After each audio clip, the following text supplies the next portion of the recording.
Hey, welcome back. You're watching Liquid Lunch. It's hour number 2, special edition, an extra hour. John Bachman, the Vice President of Content, had me working like a slave last night after the watch party. We were here till 11:30, 12 o'clock with the post-debate coverage, and we're back today for 2 hours, action-packed with politics, with crypto. We have Enrique from the Proud Boys. We have Cenk Uygur from the Young Turks.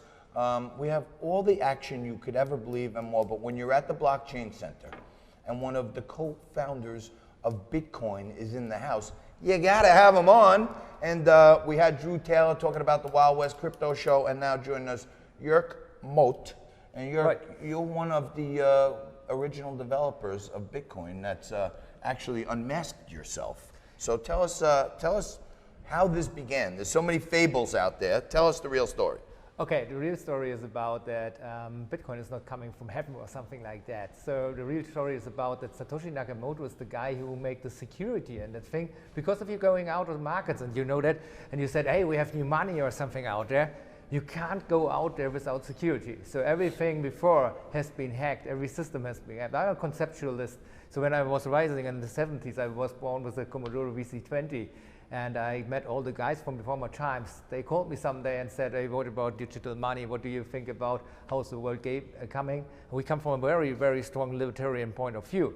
So as you see today, we do all the things.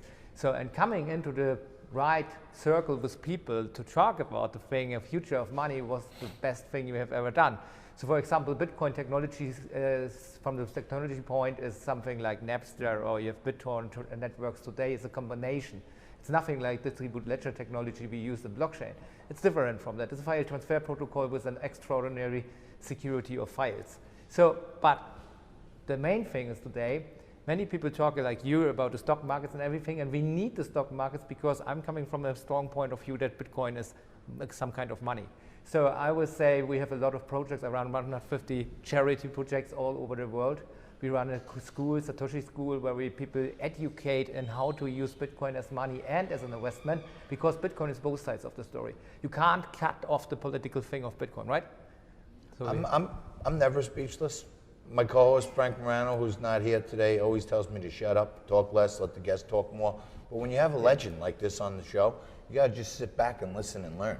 Yeah. And tell me a little about these Satoshi schools. How can people out there get to some of these schools and educate themselves? I mean, I know a little, you know it all, but there's people out there that want to know it, and I always tell them, don't just go dive in head first. Educate yourself a little bit. How do they find out more about the Satoshi schools? Okay, we have a website, satoshi-school.com. You can watch out there. We make on-site training for people, banks. We invented Bitcoin as a part of a currency in Japan, for example. So we not only for the normal people, I think Bitcoin is the change of the society, the next generation society. So we have to bring all the people in there. So when I was saying Blockchain Center, Erika, I met her in a conference. I held my speech. She runs after me. Because I think we need the business on the one side to get the volatility up. Volatility is for me nothing to be afraid of. The more the price is going up, the more people earn in third countries like Venezuela or something like that. We topped it on 30,000. They make a cut, you know, $5 in Venezuela is like $1,000 here. So think about that thing, that volatility has a useful sense. And more about, we have to bring back the idea of Bitcoin was meant to be free. So what is your freedom worth if you can't do a dime with your money because the bank's stopping you from accessing? So that is one thing. And it's not the politic who has problems with Bitcoin, it's the central bankers talking into the Bitcoin. That was when we were in Japan. The guys from the government sent out the central banker at the last time before they get it as a cryptocurrency. So what we have to do is we have to talk in a way that we do not talk about money laundering and something like that, because AML is not good for poverty. One of the things that, AML is anti-money laundering. It's a big thing right now. It's probably one of the biggest costs to companies that want to transact in all kinds of cryptocurrencies, because the government wants to make sure you're not using cryptocurrency to do these backroom transactions, all this other crap. But the truth of the matter is, when people tell you about how Bitcoin is used for drug deals and all this other stuff, the #1 used currency for money laundering and drug deals is the USD. Right. Right? That's so exactly what it is. USD is used to commit the most crimes around the world, if you ask me. And the government's telling us how cryptocurrency, how much safer is crypto? Because it's trackable. Yeah, crypto is in a way trackable, especially Bitcoin, but on the other side, it's both sides of the story trackable. Think about your taxes. Many people avoid to pay taxes because they do not know what happens to the taxes. Think about John McAfee, he is on the flu, you know, he's running away, he has billions on his account and the 8 million he runs, yeah? Because he says, I do not support a system for tax which is cutting the people out of the money. Right. So that's the problem. We can't track our taxes. So it's not about the political party who is going that, but it's about transparency. They want us to be transparent in a world that we have to explain everything we do with our money, but they do not explain to us what they do with our money we spend for them to doing things. So you see all the problems here. You know, one of the things I always talk to my audience about, and I talk at conferences and stuff, is people don't realize this, but the government has trained U.S. citizens to think a tax refund check is like a bonus.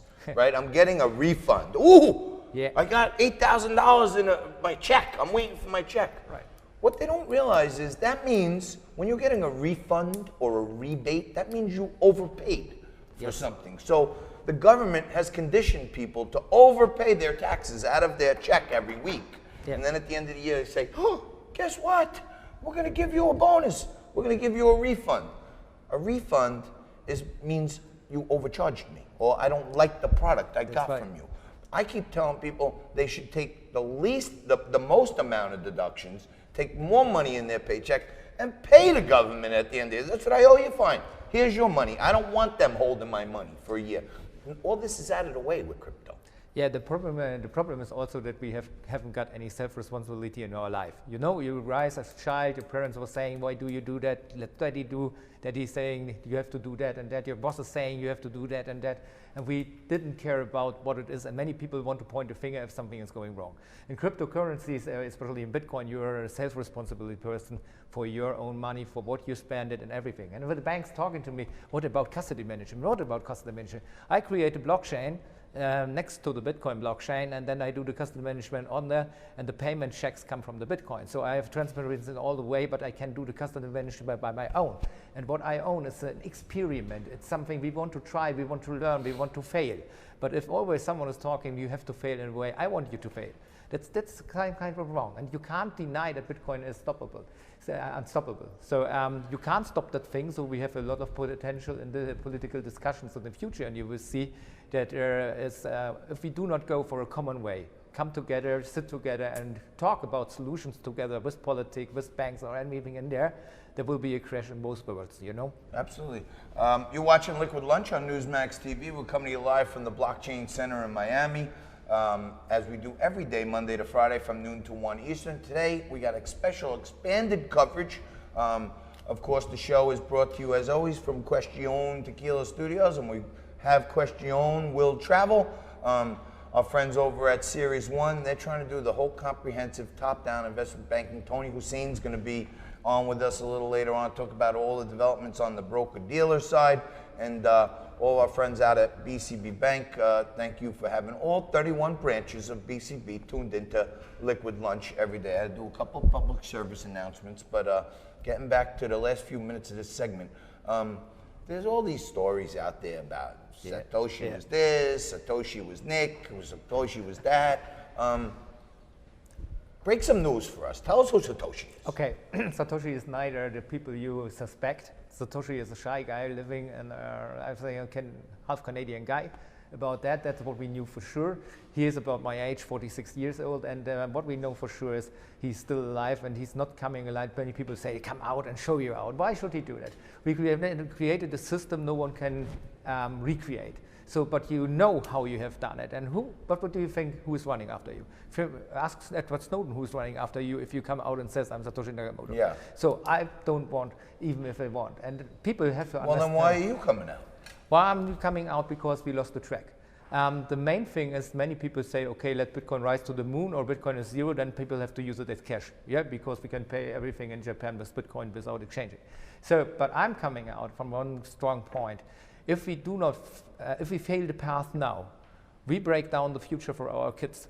And that's the thing. We are talking about economy crisis. We are in front of an economy crisis. You see what the stock market has done in the last few weeks with you, up and down, up and down. The heart attacks come back, you know. And I think the millennials have a strong point of what I can decide and how can I use my money for. And the next thing is, what is about ownership? We are far away from ownership. We pay for our debts. We are overblown with debts at the moment. Visa and MasterCard has more debts than in 2008. So how will you fight debts if you fight the system and you want to make a stable coin? It's like the gold standard for Bitcoin. It's ridiculous. We have a deflationary system. It's only working until 2140. And this is the time where we can make a change. And if we fail to make the change, who will done ever? We are becoming digital slaves. Look about IoT. Thank God you came out of the closet, because people need to know there are real people behind Bitcoin and the development of it. There's all these fables out there. Yeah, that's not only freaks. But before you leave, could you give me Satoshi's number, possibly? Even if I could, I would not do. You wouldn't? No. What if I promised to have you on again next week? What if Everyone- I promised to promote the Satoshi schools?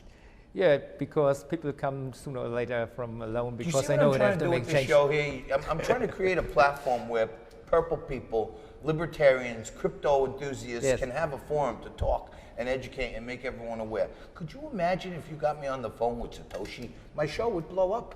It would be amazing.